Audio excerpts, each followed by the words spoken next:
Bismillahirrahmanirrahim. Assalamualaikum warahmatullahi wabarakatuh. Alhamdulillahilladzi hadana li hadza wa ma kunna linahtadiya laula an hadana Allah. Asyhadu an la ilaha illallah wahdahu la syarika lah wa asyhadu anna Muhammadan abduhu wa rasuluhu alladzi la nabiyya ba'dah. Allahumma salli wa sallim wa barik ala nabiyyina wa rasulina Muhammad sallallahu alaihi wasallam wa ala alihi wa sahbihi ajma'in. Ya ayyuhalladzina amanu taqullaha haqqa tuqatih wa la tamutunna illa wa antum muslimun. Shadaqallahul azim. Ba'd. Bapak-bapak hadirin jamaah salat maghrib yang rahmati Allah, kembali kita lanjutkan kajian kita Sirah Nabawiyah di masih bab pembahasan tentang Ghazwah Khandaq atau Ghazwah Al-Ahzab. Ya, Khandaq bahasa Persia, kalau bahasa Arabnya Ukhdud saya sampaikan kemarin. Karena salah usul dari sahabat Salman Al-Farisi. Ya. Kemudian Ahzab karena ini perang koalisi, ya, perang koalisi. Walaupun kemudian nanti koalisinya diprovokasi. Ya, untuk saling berpecah, ya mirip kayak sekarang lah gitu.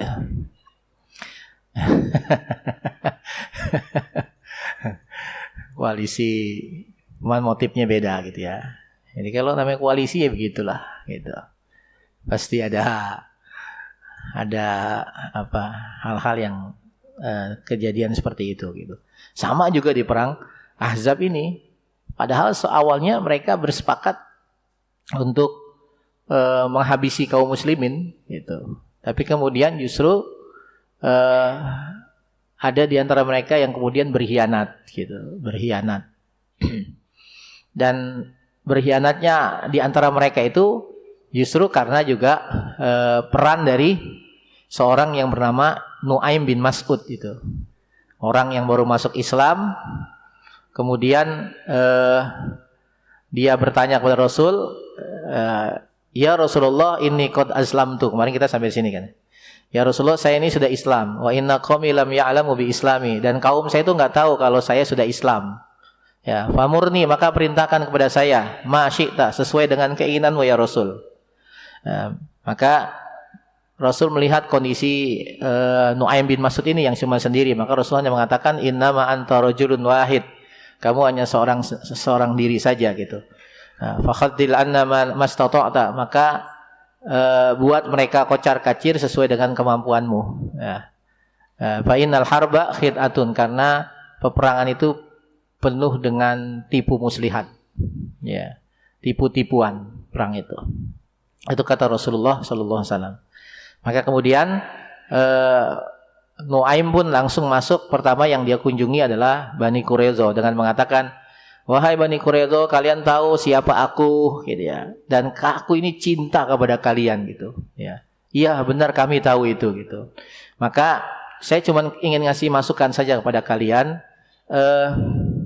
Saya sarankan jangan teruskan ya hal ini gitu. Pengkhianatan ini jangan kau teruskan. Karena apa? Kalau orang Quraisy mereka menyerang kemari gitu.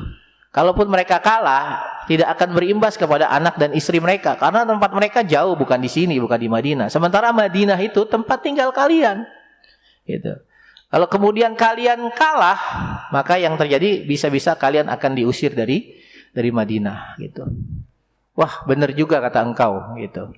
Apalagi kata Nu'aim, Quraisy itu nggak mau memberikan lagi perlindungan kepada kalian. Gitu. Lalu kalau begitu saya harus gimana?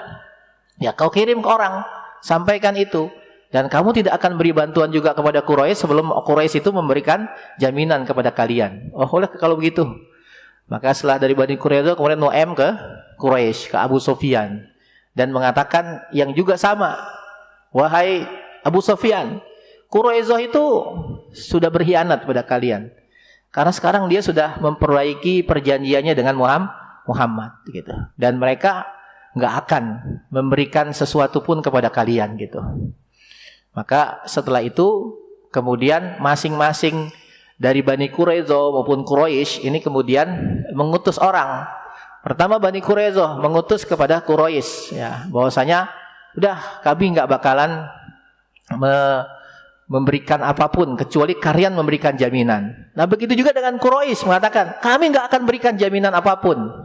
Ya, jadi akhirnya setelah itu retaklah koalisi itu. Ya, itu karena peran yang cukup signifikan dari seorang yang bernama Nuaim bin Mas'ud tadi gitu. Ya, sehingga akhirnya mereka pun kocar-kacir. Ya, ditambah lagi bagaimana kemudian bersama dengan itu, kemudian setelah mereka sudah saling mencurigai, saling tidak percaya satu sama lain, maka di saat itulah turun pertolongan Allah langsung dari langit. Apa itu?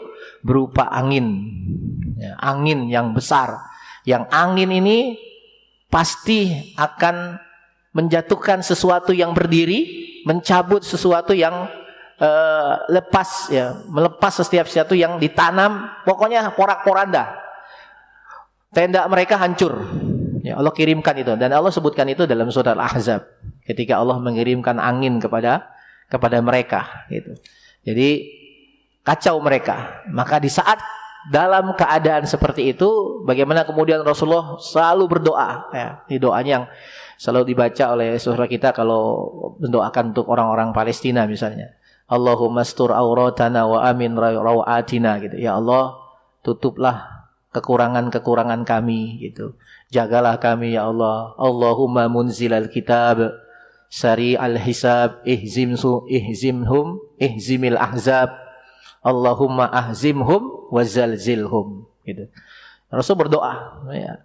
Hanya itu yang diantaranya bisa beliau lakukan dalam menghadapi pasukan sekutu ini. Ya Allah yang menurunkan kitab, ya, yang sangat cepat hisabnya, ya, hancurkan pasukan koalisi ini ya Allah gitu. Hancurkan sehancur-hancurnya, porak-porandakan seporak-porandanya ya Allah. Itu yang doa Rasulullah. Bagaimana para sahabat dan Rasulullah melakukan itu. Ya, karena ini yang diantaranya ikhtiar sudah dilakukan, ya, dengan mereka membuat parit gitu. Tapi kekhawatiran itu tetap muncul gitu. Karena bisa saja kemudian musuh punya kemampuan untuk menyeberang ke parit. Walaupun kemudian hal itu tidak terjadi gitu. Maka ketika itulah dalam keadaan begitu, kemudian Rasulullah memerintahkan para sahabat dengan awalnya bertanya. Nah ini, jadi kata Rasul, siapa di antara kalian, ini kondisi sudah lagi dingin luar biasa, ya, angin itu bersama dengan angin yang juga menyerang kaum kafir Quraisy gitu, dan juga gelap. Jadi satu sama lain itu tidak bisa tahu ini siapa gitu. Maka kemudian Rasulullah bertanya pada para sahabat gitu, siapa di antara kalian yang berani menyeberang ke parit itu, lalu masuk ke pasukan musuh, lalu dapatkan informasi, lalu hendaknya dia kembali dengan selamat, kata Rasul. Nah ini, Rasul tanya itu, nggak ada yang nunjuk, ya, nggak ada yang bersedia. Rasul ulangi lagi kata-katanya, sama, siapa dari kalian yang berani untuk menyeberang ke parit itu, lalu masuk ke pasukan musuh, lalu cari informasi dan kembali dengan selamat. Lagi-lagi nggak ada yang jawab, gitu. Karena memang kondisinya begitu. Yang paling berat itu di mata para sahabat kembali dengan selamat. Mana mungkin kembali dengan selamat secara hitung-hitungan gitu. Ya, masuk ke barisan musuh. Gitu. Kemudian Rasulullah mengulangi kata-katanya lagi, tidak juga ada yang nunjuk. Gitu. Maka setelah itu di riwayat pertama Rasulullah mengatakan, mana Huzaifah? Mana Huzaifah? Wah, Huzaifah begitu disebut namanya, yo saya lagi, mati deh, saya mati gitu ya. Kalau bahasa kita begitu. Ya, atau dalam riwayat lain, Rasul itu meraba-raba, mana dia nih? Ya, lagi mencari-cari gini, pas memegang kakinya Huzaifah. Ini siapa? Huzaifah ya Rasul. Ah, berangkat kamu. Ah, kira-kira gimana kalau kita itu? Ya, maka kata Rasul, berangkat kamu. Ya Rasul, bagaimana mungkin? Ya, aku kembali dengan selamat ya Rasul. Ini nggak main-main gitu. Saya akan masuk ke dalam pasukan gitu. Udah berangkat. kau jangan lakukan apapun kecuali mencari informasi aja. Jangan melakukan tindakan apapun, kata Rasulullah. Insya Allah engkau akan kembali dengan selamat. Maka akhirnya dengan keyakinan itu kemudian Hudzaifah pun mulai turun ke parit, ya, kemudian menyeberang, kemudian masuk ke barisan musuh. Dan tepat dia posisinya persis di hadapan Abu Sufyan. Gitu. Abu Sufyan. Nah, tadi karena gelap, Pak. Nggak tahu. Itu. Jadi kata Hudzaifah itu, saya dengan Abu Sufyan ini jaraknya cuma 1 tombak saja. Jadi kalau saya bunuh, saya lempar tombak, mati Abu Sufyan. Gitu. Dan tapi aku teringat dengan pesan Rasulullah gitu. Rasul, jangan melakukan apapun, tindakan apapun. Tugasmu cuma cari informasi. Itu. Nah, kalau seandainya dia melakukan itu, kalaupun berhasil ya dia akan disebut sebagai pahlawan bisa. Tapi dia ingat perintah Rasul tidak seperti itu. Nah ini jadi luar biasa para sahabat. Walaupun mereka punya kesempatan. Gitu. Bahkan nanti di perang yang lain, di perang Khaybar, ada di antara pasukan itu sebelum diperintahkan Rasul ternyata dia sudah maju gitu. Dan dia syahid. Dia mati gitu. Nah, saat mati para sahabat menganggap dia mati syahid. Tapi kata Rasul enggak. Dia enggak taat. Itu pentingnya. Padahal itu perang gitu ya. Ya. Pokoknya perintah Rasul berlaku dalam keadaan apapun gitu. Termasuk dalam setiap bidang gitu, bukan hanya dalam masalah ibadah dan lain juga yang lainnya gitu. Dalam peperangan begitu, karena panglima perang itu luar biasa gitu posisinya gitu. Jadi jangan sampai kemudian melanggar dari apa yang diperintahkan oleh panglima perang. Maka meskipun Hudzaifah itu persis di hadapan Abu Sufyan, dia tidak melakukan tindakan apapun kecuali dia hanya nguping, cari informasi. Maka di saat itu Abu Sufyan pun berkata kepada pasukannya, wahai pasukanku, ya, ini nggak bisa diteruskan peperangan ini, pengepungan ini nggak bisa diteruskan, kata Abu Sufyan. Kenapa? Logistik kita hancuran, tenda kita semuanya roboh, itu, ya, habis makanan kita. Kalau kita terus bertahan di sini, bisa mati kita di tengah angin yang sangat dingin luar biasa, gitu ya. Maka kemudian kata Abu Sufyan, aku mau pulang. Terserah kalian kalau ingin tetap berada di sini, kata Abu Sufyan. Terserah kalian. Maka sebelum Abu Sufyan meninggalkan itu, maka sebelum itu kata Abu Sufyan, pegang tangan di samping kalian masing-masing. Ya. Kenali siapa di samping kalian, kanan dan kiri kalian. Nah ini cerdasnya Hudzaifah. Maka Rasulullah tepat sekali ketika memilih Hudzaifah. Jadi sebelum dia ditanya oleh pasukan Quraisy, dia langsung nanya duluan, langsung megang. Siapa kamu? Siapa kamu? Nah gitu. Jadi nggak ditanya kan gitu. Gitu. Siapa kamu? Oh ini Fulan bin Fulan. Oh iya, teman berarti. Siapa kamu? Fulan bin Fulan. Oh berarti teman. Selesai. Hudzaifah tidak ditanya karena dia nanya duluan. Coba kalau ditanya, bingung juga jawabnya gitu. Nah, maka setelah itu pun Abu Sufyan pun pergi meninggalkan Madinah, kembali ke Mekah gitu. Maka setelah misinya selesai, kemudian Hudzaifah kembali dan lapor kepada Rasulullah sallallahu alaihi wasallam gitu. Ya Rasul, mereka sudah kembali. Abu Sufyan, bahkan dicerita Abu Sufyan itu di depan saya, 1 tombak saja ya Rasul. Kalau saya mau bisa mati Abu Sufyan gitu. Dan sekarang dia sudah kembali gitu. Maka kemudian disitulah kemudian Rasulullah bersabda, al-an nagzuhum wala yakzunana, nahnu nusiru ilaihim gitu. Nah ini, dan ini benar kejadiannya nanti ya. Selanjutnya kata Rasul, sekarang kita yang akan menyerang mereka dan mereka tidak akan pernah bisa menyerang kita. Kita akan berjalan menuju mereka gitu. Nah itu. Jadi makanya nanti setelah perang Ahzab, kaum muslimin sudah tidak diserang lagi oleh Quraisy. Gitu. Karena ini bisa dikatakan perang terakhir yang terjadi antara kaum muslimin dengan Quraisy. Karena kemudian satu tahun kemudian terjadi perjanjian Hudaybiyah. Dan kita tahu perjanjian Hudaybiyah itu Rasulullah yang datang duluan. Gitu. Jadi Rasul yang datang ke Mekah dengan niat untuk umroh gitu.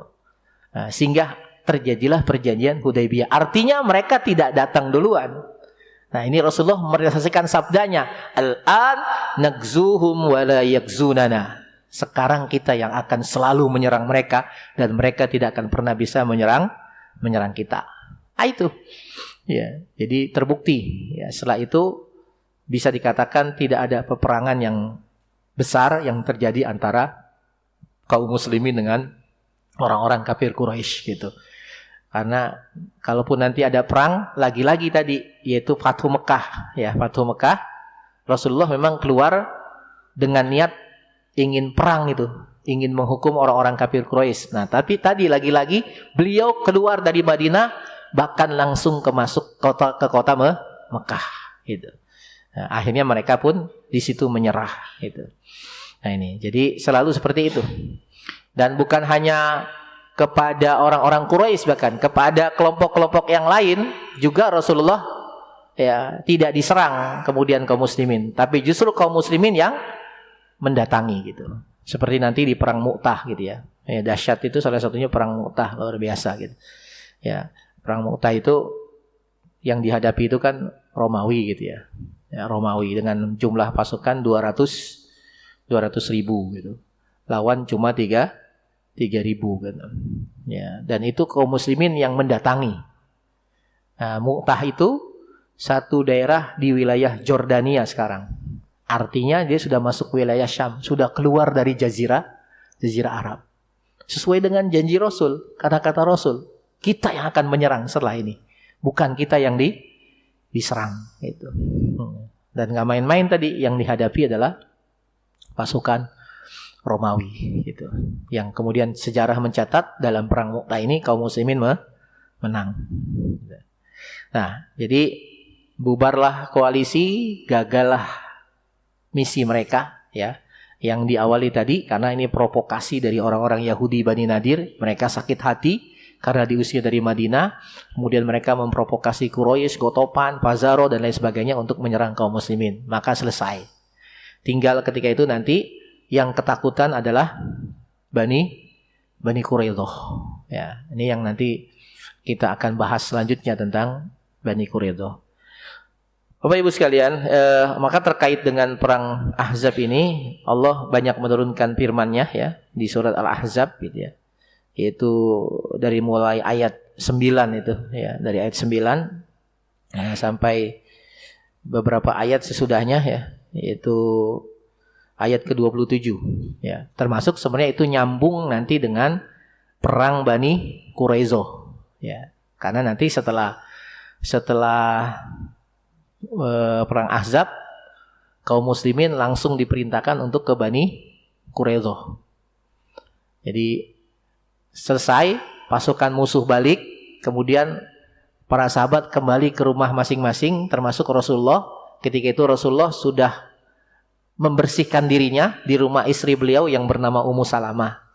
Saat beliau sudah selesai membersihkan diri beliau, datanglah malaikat Jibril menemui beliau, yang ketika itu berwujud seperti sahabat Dihya al-Kalb ya, Dihya Khalifah al-Kalb ya. Ya, maka ketika itu para sahabat mengiranya Rasulullah sedang bicara dengan Dihya gitu. Padahal itu malaikat Jibril gitu. Nah, maka disitulah kemudian Jibril mengatakan kepada Rasulullah, "Auqat wada'ta as-silah." Ya Rasul, engkau sudah meletakkan senjatamu ya. Engkau sudah letakkan senjatamu. Itu. Fa innal malaikah lam tadu' aslihatahum. Sementara para malaikat yang ikut dalam perang Ahzab itu belum meletakkan senjata-senjata mereka. Kata Jibril gitu.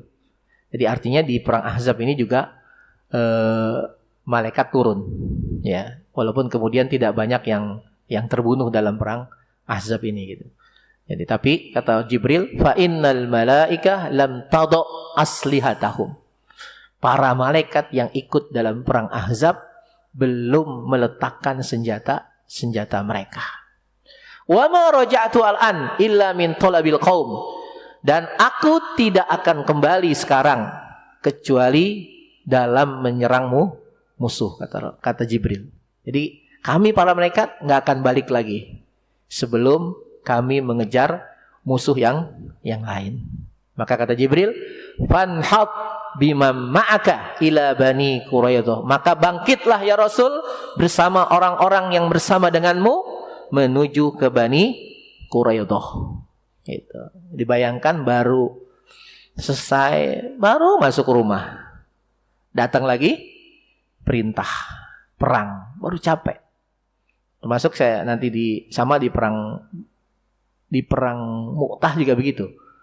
Jadi di saat hari ke-6 3 panglima perang Islam itu syahid, malamnya itu Khalid bin Walid meminta para sahabat untuk bangun melaksanakan qiyamul lail. Padahal capeknya luar biasa. Bangun, jangan ada yang tidak bangun. Bangkit kalian semua untuk sama-sama kita melaksanakan qiyamul lail. Itu padahal capeknya luar biasa. Nah, karena di salah satunya di perang Mu'tah itu dari habis subuh sampai maghrib perang itu. Ya, selama 6 hari begitu.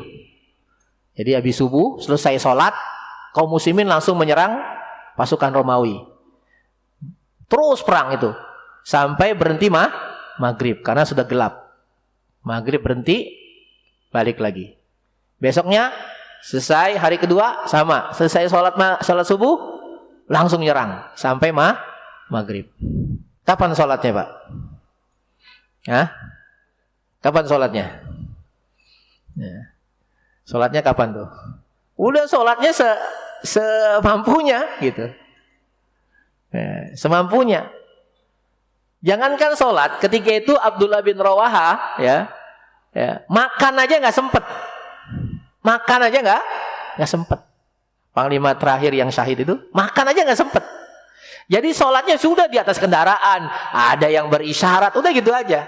Ini beda dengan sholat khauf. Kalau sholat khauf itu kan di antara pelaksanaannya yang Nabi lakukan itu adalah ketika sedang berhadapan dengan musuh. Jadi berjaga-jaga kemudian sholat khauf gitu ya. Yang 1 rakaat ganti seperti itu. Nah ini nggak bisa melakukan itu.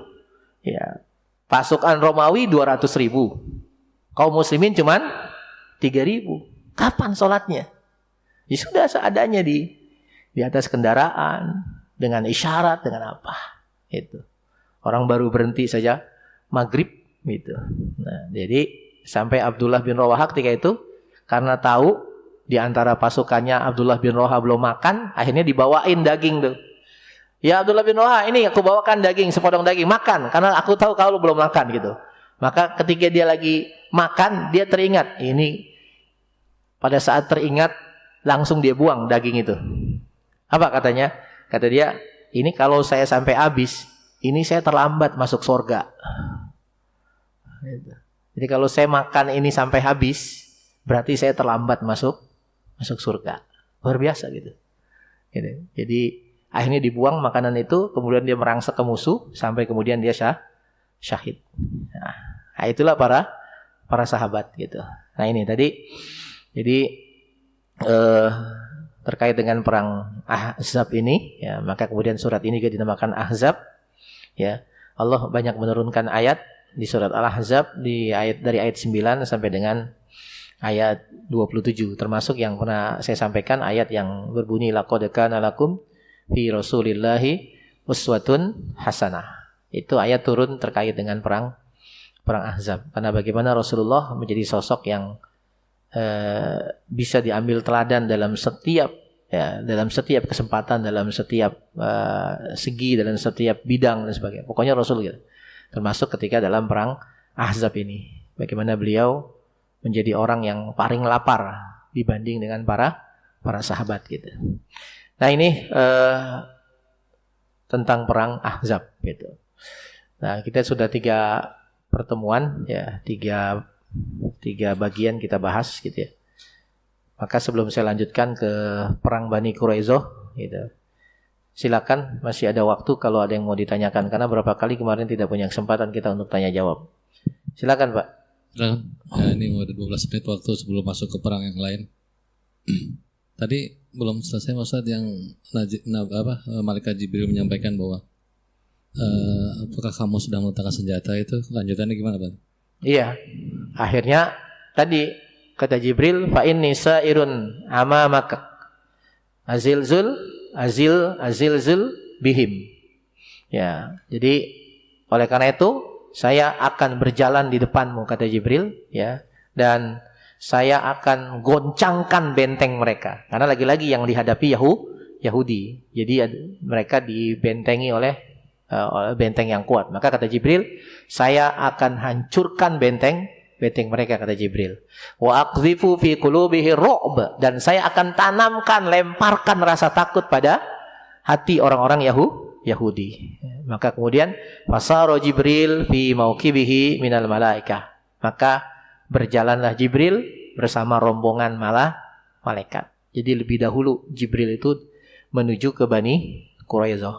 Maka setelah itu Rasulullah memerintahkan kepada para sahabat untuk berjalan dengan secara berkelompok. Jadi enggak langsung. Maka itu yang kemudian nanti terkenal dengan hadis, ya, jangan kalian sholat asar kecuali di Bani Quraidah. Nah itu. Nah, karena kan ketika itu sudah lewat waktu zuhur. Ya, kata Rasul, jalan kalian secara berkelompok. Ya, nanti kita ketemu di depan benteng Bani Quraidah. Dan kalian jangan sholat asar sebelum sampai di kampung Bani Quraidah. Nah, maka kemudian kan para sahabat menafsirkan beda sabda Rasul ini. Ada yang menafsirkan letterlek.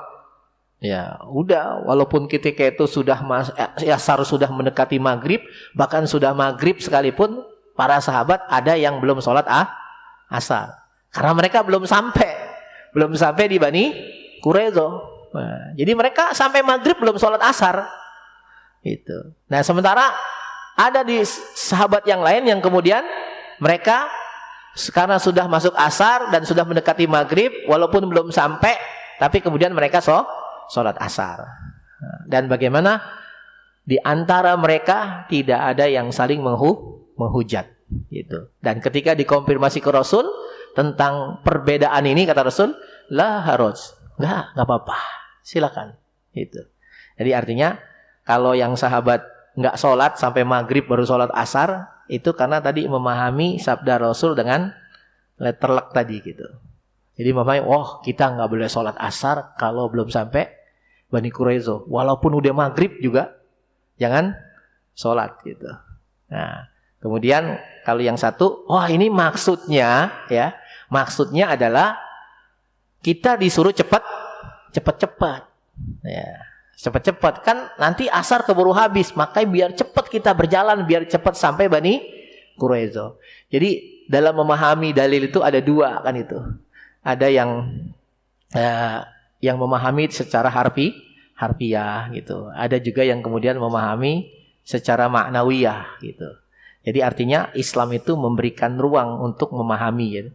Yaitu yang yang kemudian itulah disebut dengan Islam moderat gitu. Jadi jangan terlalu tekstual juga, jangan terlalu kontekstual gitu. Jadi yang kemudian sholat sebelum sampai Quraidah karena mereka memahami gitu, dan itu tidak disalahkan. Kan kalau kita mau letterlek harusnya jangan sholat sebelum sampai di Bani Quraidah. Bisa jadi menganggap itulah yang paling benar karena sabda Nabi begitu. Wah, ini sabdanya begini, bunyinya begini gitu. Tapi justru sahabat yang tetap sholat sebelum sampai Bani Quraidah tidak juga disalahkan oleh Rasulullah. Padahal kalau secara teks ya itu salah gitu. Secara teks ya. Tapi Islam memberikan ruang untuk memahami dalil gitu. Jadi jangan kemudian dibatasi gitu. Selama dalam memahaminya tidak keluar dari kaidah-kaidah umum seperti itu. Ya. Jadi, nah itulah yang kalau kita dalam bahasa fikih ya, gitu. Nah, sebenarnya fikih itu enteng aja gitu. Jadi nggak usah diberat-beratin gitu, fikih itu. Kadang-kadang kita diberat-beratin. Wah, ini yang saya ambil inilah yang sesuai sunnah gitu. Berarti kalau yang bukan saya amalin berarti tidak sunnah. Itu bahaya begitu. Apalagi ketika wah ini manhajnya salaf gitu misalnya. Salaf yang mana? Salaf itu banyak kan gitu ya. 4 imam mazhab juga masuk kelompok salaf, generasi salaf kan gitu. Jadi mereka pun satu sama lain ada banyak perbedaan dalam memahami dalil. Ya, maka ketika kita mengambil misalnya, saya ambil pendapatnya Imam Ahmad bin Hambal, mazhab Hambali. Ya jangan kemudian orang yang mengambil selain mazhab Hambali kemudian dikatakan bukan salaf gitu. Jadi padahal imam misalnya yang lain mengambil Imam Syafi'i, ya itu salaf juga. Itu salaf juga sama gitu. Jadi jangan kemudian salaf itu disempitkan pada sesuatu yang menjadi pengambilan dalam kita mengamalkan sesuatu gitu. Mengamalkan hukum, mengamalkan praktek dalam ibadah diantaranya gitu. Dan padahal semuanya sama-sama salaf gitu. Kan yang namanya salaf itu para sahabat, tabi'in ya. Jadi khairul qurun qarni, sebaik-baik zaman adalah zamanku. Tsummal ladzina yalunahum, tsummal ladzina yalunahum. Jadi berarti sahabat, tabi'in, tabi'in.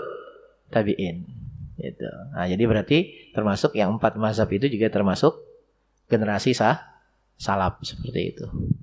Nah itu, wallahu a'lam bishawab. Baik, ada lagi mau tanya? Masih ada waktu sebelum bulan depan masuk ke perang Bani Quraidah ya, Pak Ustadz. Untuk Pak Ustadz, untuk bulan depan masuk perang yang lain ya. Iya, perang Bani Quraidah itu. Ada pertanyaan? Panjang nanti Bani Quraidah itu, panjang juga. Ya mudah-mudahan satu pertemuan cukup lah. Ringkas-ringkas saja deh. Ada lagi Pak? Jangan Pak, yang kemarin gak sempat nanya.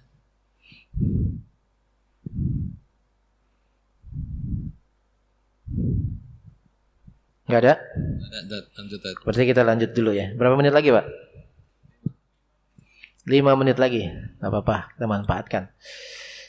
Jadi setelah itu tadi kaum muslimin dan Rasulullah kemudian berkumpul di depan benteng Bani Quraidah. Jadi benteng ini kuat sekali.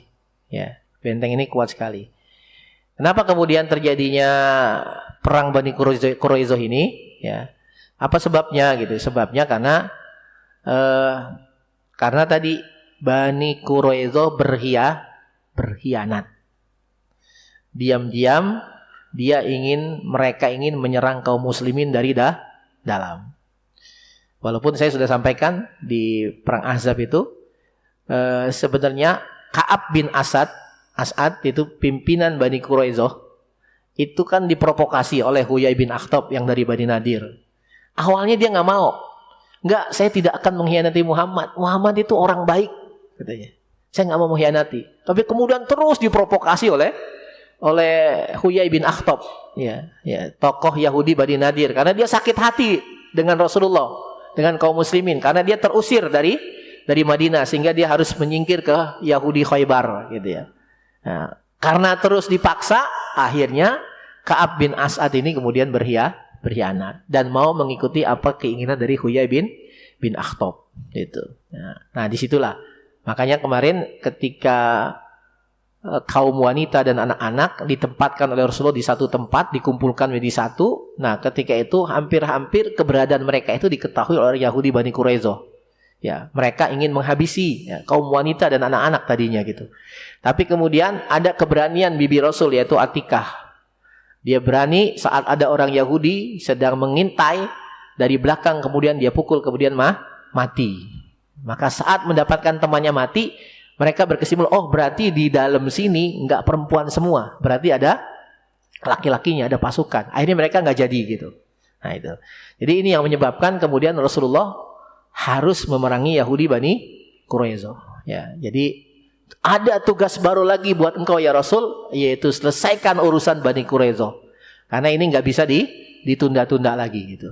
Maka kemudian langsung Rasulullah berangkat ya dengan sahabat bergelombang. Di mana ketika itu Madinah serahkan kepemimpinannya kepada Abdullah bin Umi Maktum. Dan bendera perang dipegang oleh sahabat Ali bin Abi Thalib. Ya, dan ketika itu pasukan berjumlah 3.000 orang. Ya, tadi yang ikut dalam perang Ahzab. Langsung ke Bani Quraidah. Kemudian dikepunglah Bani Quraidah. Ya. Bani Quraidah ini kaya. Pohon kurmanya luar biasa, sumber airnya luar biasa. Artinya kalau dia mau bertahan di dalam benteng 1 tahun, itu mereka sanggup. Ya, kebutuhannya cukup. Tapi tadi kata Jibril, wa aqdhifu fi qulubihimir ru'b. Saya akan lemparkan rasa takut pada diri mereka. Itu. Ya, itu begitu. Berulang-ulang saya sampaikan, Yahudi memang mentalnya penakut gitu. Akhirnya apa? Kemudian mereka pun berkumpul, ya. Jadi Ka'ab bin Asad di dalam benteng itu berkumpul, mengumpulkan seluruh orang-orang Yahudi Bani Quraidah, di mana dia mengatakan ada 3 pilihan buat kita. Ada 3 pilihan buat kita. Ya. Yang pertama pilihannya adalah kita masuk Islam, gitu. Maka kalau kita masuk Islam, selamat kita, kata Ka'ab bin Asad ini. Itu pilihan pertama, gitu. Imma ayyuslimu wa yadkhulu ma'a Muhammadin sallallahu alaihi wasallam fi dinihi. Ya. Jadi kita masuk Islam dan masuk bersama Muhammad ke dalam agamanya. Fayamanu ala dimaihi, maka mereka akan memberikan rasa aman kepada darah-darah kita, harta kita, anak-anak kita, istri-istri kita aman kalau kita masuk Islam, gitu. Bahkan kata Ka'ab bin Asad lagi, wallahi laqad tabayyana lakum anna linabiyyin mursal. Demi Allah, sungguh telah nyata buat kalian, kata Ka'ab bin Asad, bahwa saya Muhammad itu memang seorang nabi. Wa innahu alladzi tajidunahu fi kitabikum. Di mana namanya itu ada dalam kitab suci kalian. Dan ketika kalian baca, kalian pasti menyebut nama Muhammad, gitu. Nah, tadi jadi ada nama Nabi Muhammad dalam Taurat. Gitu. Jadi setiap kali mereka buka Taurat, mereka baca, maka mereka akan menyebut nama Muhammad. Itu sudah jelas. Ini pilihan pertama buat kalian. Maka apa kata kaumnya? Enggak, kami enggak akan masuk Islam. Nah, itu saking sombongnya luar biasa. Padahal sudah dikepung, ya, sudah terjepit, tapi nggak mau juga nyerah. Nggak mau juga, sudah nyata kebenaran buat mereka, tapi nggak mau juga masuk Islam. Itu. Jadi orang yang sombong kan begitu. Dia akan dipalingkan dari kebenaran. Kebenaran nggak bakalan dia beriman. Di arah sa'asrifu an ayati alladziina yatakabbaruna fil ardi bighairil haqq. Kami akan palingkan orang-orang yang sombong, yang berlaku sombong di muka bumi ini tanpa alasan dibenarkan. Apa bentuk pemalingan dari Allah? Wa iyyaraw kulla ayatin la yu'minu biha. Setiap kali mereka melihat ayat-ayat Allah, mereka enggak beriman. Wa iyyaraw sabila rusdi la yattakhidhu sabila. Ketika mereka melihat jalan lurus, mereka tidak mau mengikuti. Wa iyyaraw sabilal ghayyi yattakhidhu sabila. Justru ketika mereka melihat jalan sesat, mereka ikut. Itu orang sombong. Jadi jangan sampailah ada sifat sombong pada diri kita. Sulit untuk bisa menerima kebenaran. Wallahu a'lam bishawab. Kita sudah habis waktu kita. Insyaallah kita lanjutkan di bulan depan, masih bahasan tentang perang Bani Quraidah. Kita tutup dengan doa kafaratul majlis. Subhanakallahumma wa bihamdika asyhadu an la ilaha illa anta astaghfiruka wa atubu ilaik. Assalamualaikum warahmatullahi wabarakatuh.